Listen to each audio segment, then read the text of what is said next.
주셨습니다. 사랑하고 축복합니다. 인사하겠습니다. 잘 오셨습니다. 예, 사랑하고 축복합니다. 오늘 성령을 소멸하지 말라라는 제목으로 우리 하나님의 말씀 나눌 때 오늘 말씀을 통하여 귀한 우리 마음의 심령의 도전이 되고 우리 마음 가운데 성령의 빛이 강하게 비치고 불타오르는 은혜의 시간이 되기를 주님의 이름으로 축복합니다. 우리가 계속 지금 어디 말씀을 보고 있냐면 데살로니가 전서 말씀을 보고 있습니다. 이 데살로니가 교회의 여러 가지 고민들에 대해서 이제 바울이 잘 설명해 주고 있죠. 그래서 예수님이 재림하실 때 어떤 일들이 일어나는지 이제 4장에 기록되어 있고 5장에는 그 때에 대해서 이야기하기를 분명하게 예수님은 오신다. 그러나 언제 오실지는 알지 못한다. 그런데 그 마지막 때가 믿지 않는 사람들에게는 두려움의 날이지만 믿는 사람들에게는 우리는 뭐의 자녀이기 때문에 낮의 자녀, 빛의 자녀이기 때문에 예수 그리스도를 통하여 구원을 받은 사람들이기 때문에 그날은 두려움의 날이 아니라 기쁨의 날이다. 그래서 그날을 위해서 우리가 게으르지 말고 사랑과 믿음과 사랑의 투구를 쓰고 호심경을 붙이고 그다음에 구원의 소망의 투구를 그래서 하나님의 전신갑주를 입고 서로가 서로를 지지하고 격려하고 위로하면서 화목하게 함께 주님의 몸된 교회를 세워가며 주님 오심을 준비하면 된다라고 말씀 나누었습니다. 그러면서 그 마지막 때를 살아가기 위해서 필요한 그리스도인들의 긍정적인 세 가지 자세 기억하시죠? 첫 번째 항상 기뻐하라. 두 번째 쉬지 말고 기도하라. 세 번째 범사에 감사하라. 이 세 가지는 개인의 영성이면서 동시에 이거는 또 공동체의 영성이기도 합니다. 이 말씀을 또 뭐에 적용했냐면 지금 우리가 공예배를 드리고 있죠.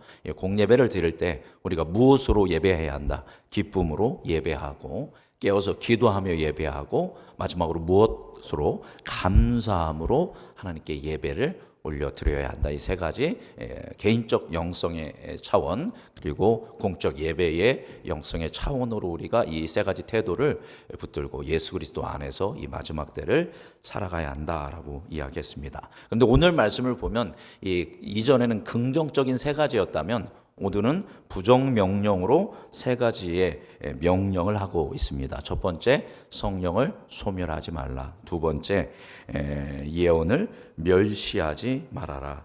세 번째, 악은 어떤 모양이라도 취하지 말고 뭐해라. 버려라 라는 이 세 가지의 이야기를 하고 있습니다. 이 세 가지 이야기는 따로따로 주제별로 볼 수도 있고 또 세 가지가 다 연계되어 있기 때문에 연계돼서 볼 수도 있습니다. 먼저 우리 하나씩 본다면 첫 번째 19절 말씀 같이 읽어보겠습니다. 시작. 성령을 소멸하지 말며. 우리가 마지막 세대를 살아가면서 유의해야 하지 말아야 할 부정명령 첫 번째 뭐를 소멸하지 말아라? 성령을 소멸하지 말라. 감히 그런데 조금 이 표현이 좀 독특하죠. 감히 우리가 어떻게 성령을 뭐 할 수 있을까요? 소멸시킬 수 있을까요? 소멸시킬 수 없죠. 그런데 여기서 소멸하지 말라. 사실 이게 원어로 무슨 뜻이냐면 슈벤누미인데 이거는 불을 끄다, 불을 진화하다, 억누르다 이런 뜻을 가지고 있습니다. 여러분 지금 여기에 불이 있죠, 그죠? 뭐가 있습니까? 전등 불이 있습니다, 그죠? 그래서 빛이 강하게 비치고 있습니다. 근데 저기에서 뒤에서 누가 스위치를 끄면 불이 어떻게 됩니까? 꺼지죠, 그죠? 바로 이렇게 불이 꺼지는 걸 이걸 보면은 뭐라고 이야기하냐면 소멸하다라고 이야기합니다. 또 뭔가 이렇게 불타고 있는데 뭐 산소를 공급하지 않는다든가 뗄거리를 공급하지 않으면 또는 물을 부으면 그 불이 어떻게 됩니까? 꺼지게 됩니다. 여기서 성령을 소멸한다라는 것은 그렇게 불을 끄다 또는 불을 진화하다 또는 억누르다 제한하다라는 그런 의미를 가지고 있습니다. 즉 역으로 얘기한다면 지금 저와 여러분의 심령 가운데는 뭐가 타고 있는 겁니까? 성령의 불이 타고 있는 줄 믿습니다. 그래서 그 성령의 불이 우리에게 빛을 비치고 성령의 불이 우리의 심령을 뜨겁게 해준다라는 겁니다. 그래서 우리 안에 성령이 계실 때 그 성령이 빛이 되셔서 우리가 나아가야 할 길 방향성을 알지 못할 때 강한 빛으로 비춰주심으로 우리가 명확하게 볼 수 있게 하시고 또 성령이 우리 안에 뜨겁게 불탐으로 말미암아 우리의 심령이 뜨거워져서 열정을 가지고 하나님을 사랑하고 하나님을 신뢰하고 하나님을 예배할 수 있도록 인도해 주신다라는 것입니다. 그런데 그렇게 우리의 심령 가운데 성령이 계셔서 성령의 불이 불타고 있는데 이 불을 우리가 뭐 할 수도 있다라는 겁니까?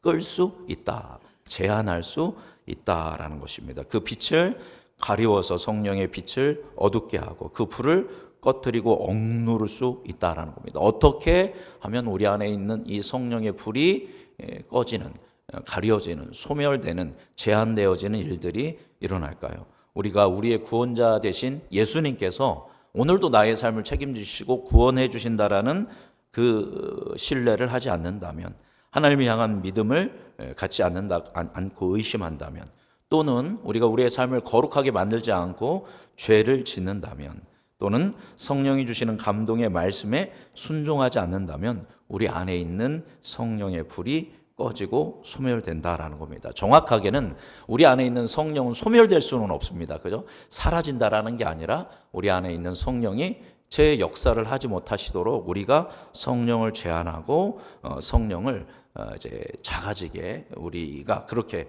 불신으로 그렇게 만들 수 있다는 것입니다. 그렇게 되면 우리는 우리의 심령은 다시 어두움 가운데 거하게 되고 냉랭함 가운데 거하면서 능력이 없는 그리스도인으로서 열매 없는 그리스도인으로서 살아가게 된다라는 겁니다. 그래서 우리는 이 마지막 세대를 살아갈 때 정신을 바짝 차리고 우리 안에 있는 뭐의 불이? 성령의 불이, 우리 안에 계시는 성령이 꺼지지 않도록, 소멸되지 않도록 힘써야 한다라는 것을 명확하게 이야기하고 있습니다. 따라서 우리 성도 여러분, 오늘 말씀을 기억하면서 죄를 통해서, 또한 의심을 통해서, 또한 불순종을 통하여, 또한 자잘한 나의 인간적인 죄들을 통해서 성령의 불을 소멸하지 않는, 오히려 이 세대의 성령의 불을 밝히 비치는 여러분이 되기를 주님의 이름으로 축복합니다. 두 번째 부정명령 20절 읽어보겠습니다. 읽어볼까요? 예언을 멸시하지 말고. 두 번째는 예언을 멸시하지 말아야 한다라는 겁니다. 참 해석하기 어려운 말씀 아닙니까? 그죠? 예언을 멸시한다라는 것은 무슨 말인가? 사실 구약의 시대는 뭐의 시대라고 해도 과언이 아니냐면 예언의 시대라고 해도 과언이 아닙니다. 왜냐하면 예언은 제가 수요 예배 때도 말씀드렸는데, 예언은 미래를 말하는 게 아니라 하나님 아버지의 마음을 대신 증언하는 겁니다. 그래서 예언의 정확한 표현은 대언입니다. 대언. 그래서 하나님이 특별한 한 사람에게 성령의 기름 부음을 허락하셔서 모두에게 성령이 주어지는 시대가 아닙니다. 구약에는 특별한 사람에게 기름 부으셔서 그에게 하나님 아버지의 마음을 주셔서 그로 하여금 하나님의 말씀을 선포하게 하거나 아니면 그로 하여금 하나님의 일들을 감당하도록 하는 사람들, 그런 사람들이 바로 예언자이고 대언자이고 하나님의 사람들입니다. 그래서 구약의 그 위대한 신앙의 인물들은 다 성령이 임해서 하나님 아버지의 뜻을 세상에 보여주고 하나님 아버지의 뜻을 세상 가운데 행했던 사람들이 바로 구약의 인물들입니다. 신약 때도 마찬가지입니다. 예수님도 사실 뭡니까? 예언자입니다. 그죠? 하나님의 아들이시자 하나님이신 예수님은 이 땅에 오셔서 다 누가 하시는 말씀을 대신 이야기하냐면 하나님 아버지께서 하시는 말씀을 예수님이 대신 대언하셨던 것입니다. 그러니까 신약도 어떻게 보면 대언의 시대입니다. 그리고 예수님이 이제 죽으시고 부활하시고 승천하셔서 뭐를 보내주셨어요? 성령을 보내주셨습니다. 그래서 그 성령의 감동에 따라 12사도와 또 신약의 시대의 초대교회의 많은 예언자들이 하나님의 말씀을 대언하면서 선포했던 시대가 성서의 시대입니다. 그래서 제가 성경의 시대라고 하면 창세기부터 이제 요한계시록까지가 쓰여진 시대를 성경의 시대라고 한다면, 이때를 다른 말로 하면 뭐의 시대라고 할 수 있다? 예언의 시대. 물론 예언이 예수 그리스도를 통해서 성취되었지만 수많은 사람들이 하나님 아버지의 마음을 받아서 그 아버지의 마음을 사람들에게 대신 대언했던 시대라는 것입니다. 자, 그런데 그때에는, 그죠? 예수님의 때의 구약의 시대는 제가 문제를 던지겠습니다. 성경책이 있었을까요? 없었을까요? 예, 그죠?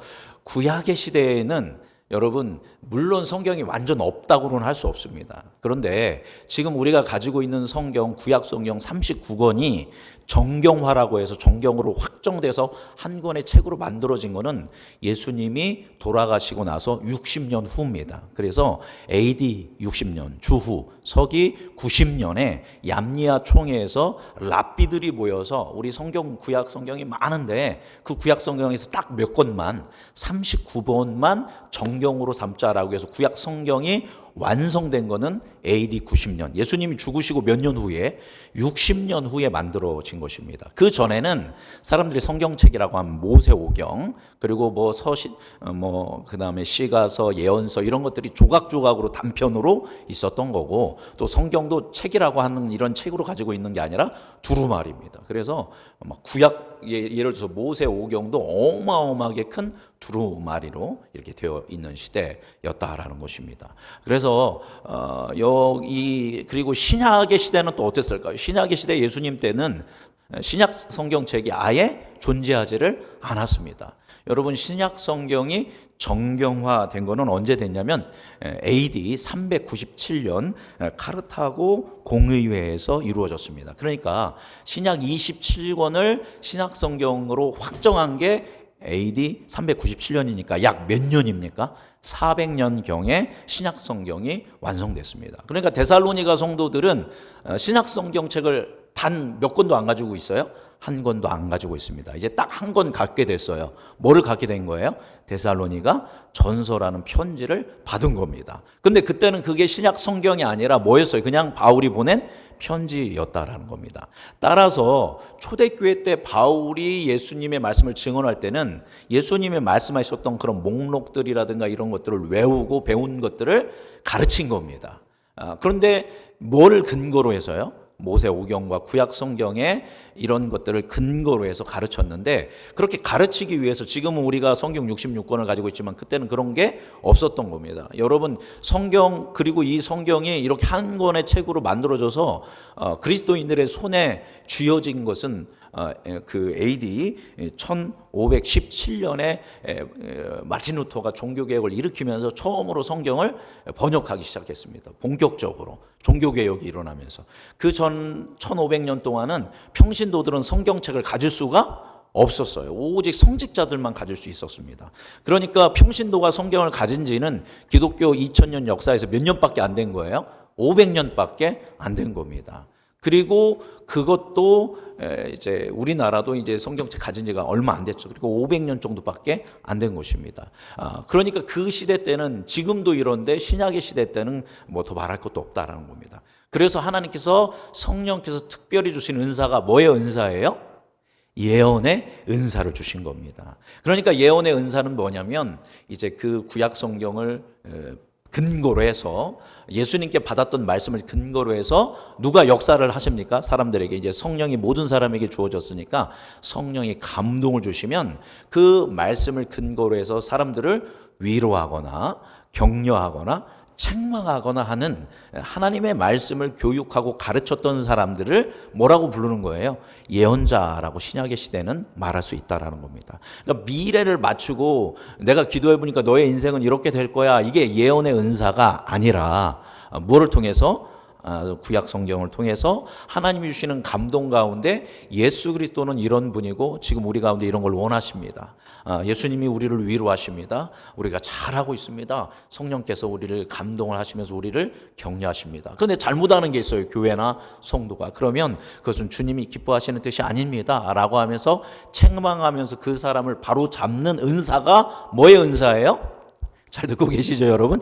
예언의 은사입니다. 미래를 맞히는 게 아니라. 자, 이게 이제 그 시대입니다. 그래서 하나님이 성령이 주시는 감동으로 예수 그리스도의 말씀, 성경 말씀을 구약의 성경을 근거로 해서 우리가 이렇게 해야 합니다라고 했던 것이 구약의 예언이고, 그렇게 성령의 감동으로 주어지는 하나님의 말씀과 하나님의 그런 감동들을 멸시해서는 된다, 안 된다? 안 된다라는 겁니다. 근데 이 데살로니가 성도들 중에 아마 그런 예언을 멸시하는 사람들이 있었던 것 같습니다. 근데 그렇게 예언을 멸시하면 그 다음에 일어나는 게 바로 앞서 얘기한 성령이 어떻게 된다? 소멸하게 된다라는 겁니다. 하나님의 감동으로 주신 말씀들을 무시할 때 이와 같이 성령이 소멸되게 되는 일이 일어난다. 따라서 예언을 멸시하지 말아야 한다. 자, 그렇다면 지금 시대는 어떤 시대입니까? 우리는 뭐를 가지고 있어요?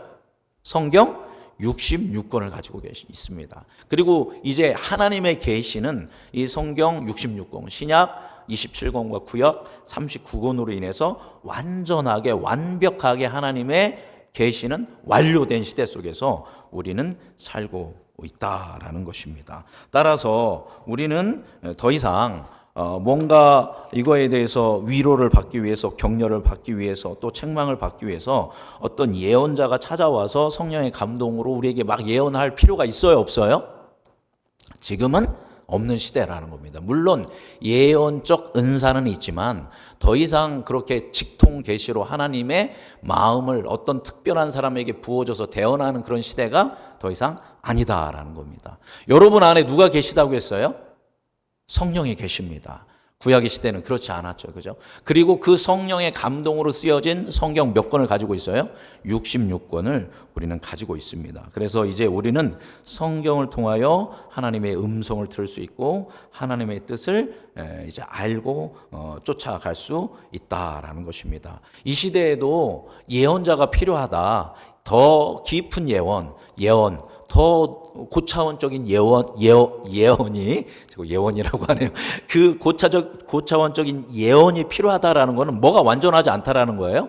성경의 계시가 완전하지 않다라는 거예요. 더 필요하다라는 거예요. 그럴 수 있다 없다? 없습니다. 이제 성경의 계시는 완전하게 이루어졌기 때문에 이 시대에 예언적 소명을 가지고 있다라고 한다면 이 정도로 볼 수 있을 것 같아요. 성경을 열심히 연구하고 성경을 통해서 이 시대 우리가 어떻게 살아가야 하는지를 선언하고 선포하고 때로 위로하고 격려하고 책망하는 설교자. 그죠? 이 설교가 어떻게 보면 예언은 아닙니다. 그죠? 그러나 예언적 메시지를 선언하는 것은 분명하다라는 겁니다. 그래서 설교하는 제가 예언자는 될 수 있어요? 없어요?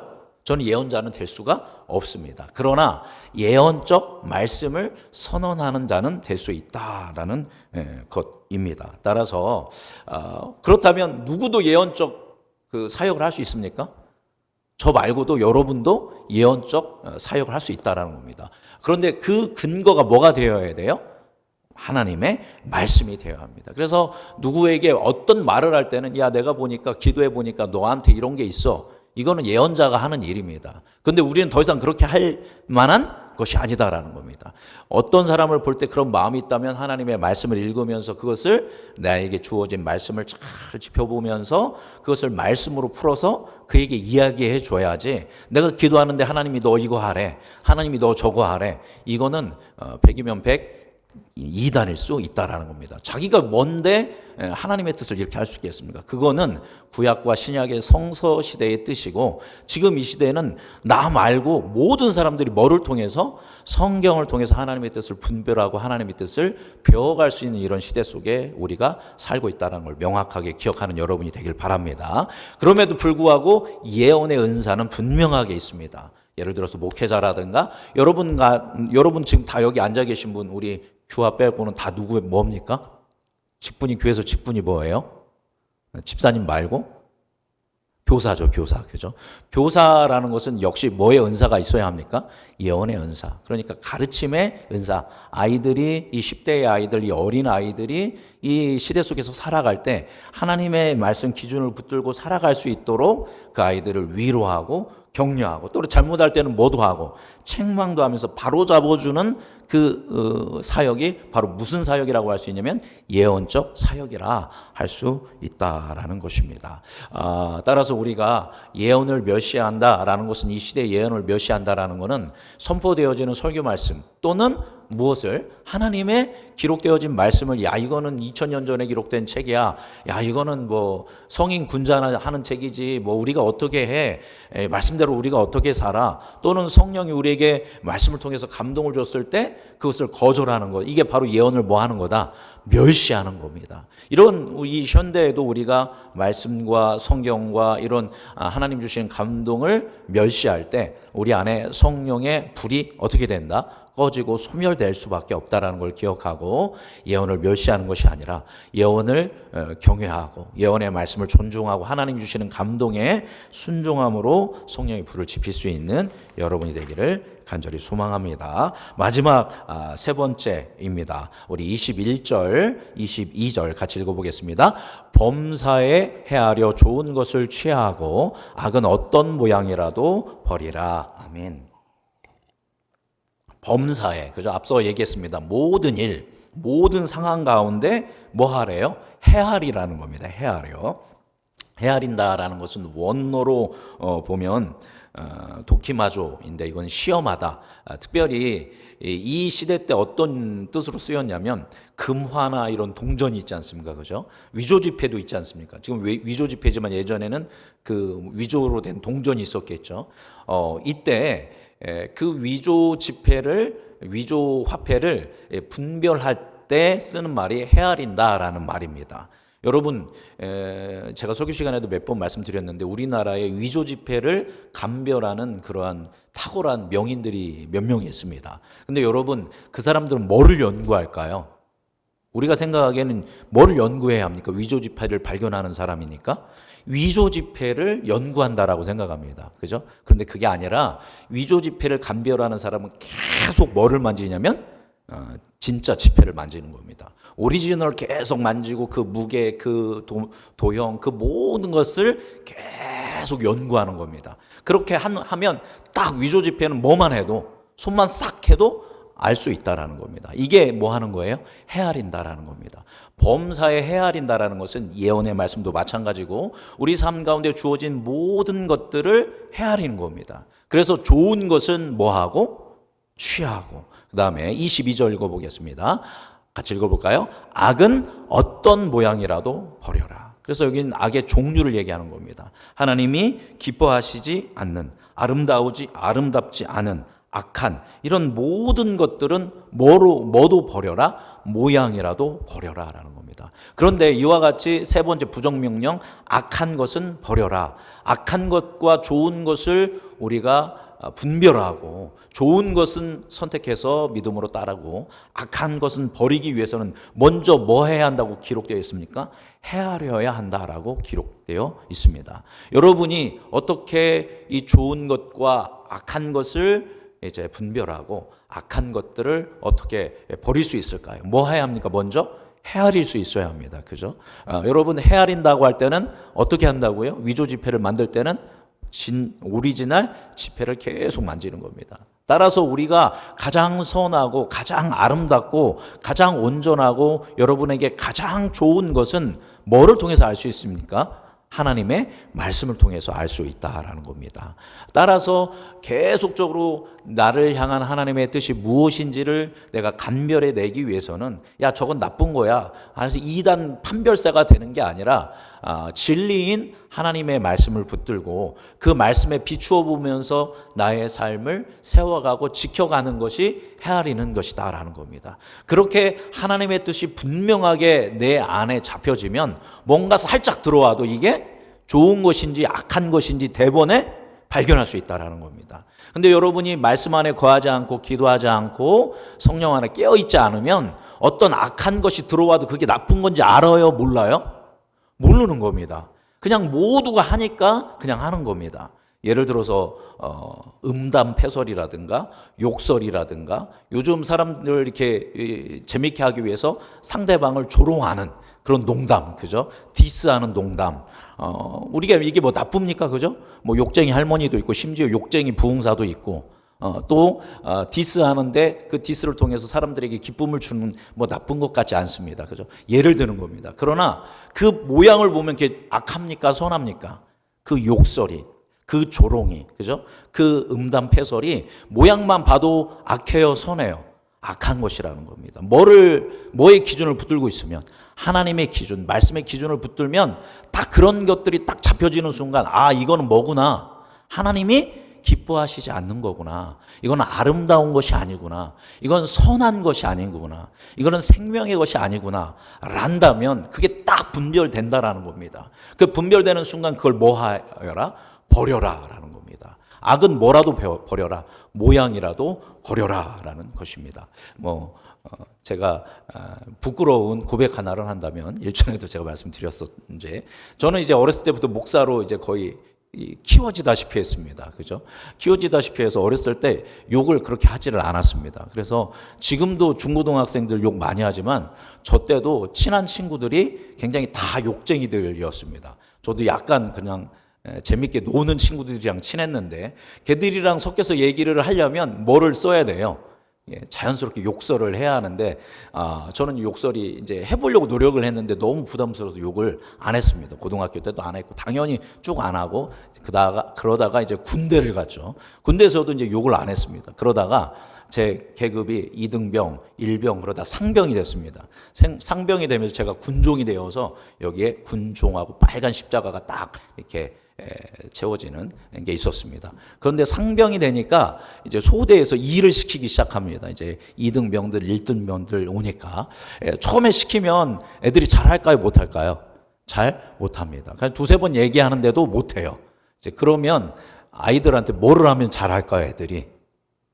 욕을 하면서 욕설을 하면서 겁박을 주면 애들이 무서워서 잘하거든요. 근데 제가 예쁘게 아름답게 얘기해도 말을 안 들어서 저도 어쩔 수 없이 뭐를 쓰기 시작했을까요?